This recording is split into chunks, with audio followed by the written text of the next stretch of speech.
15 giorni fa con la Pistoiese e il Padova getta al vento l'ennesima occasione per lasciare la zona play-out e attestarsi in una posizione di classifica più tranquilla.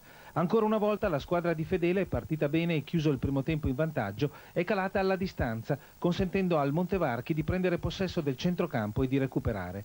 Una partita che si era messa bene per i biancoscudati, già in gol dopo 11 minuti con una bella rovesciata di Saurini, ma la cui rete veniva annullata dall'incerto arbitro Rossi per un presunto fuorigioco dello stesso centravanti. Dopo aver reclamato un rigore al 24esimo per una caduta di De Zerbi in area, il Padova andava in vantaggio al 39esimo con il 19enne attaccante arrivato dal Milan via Monza in settimana.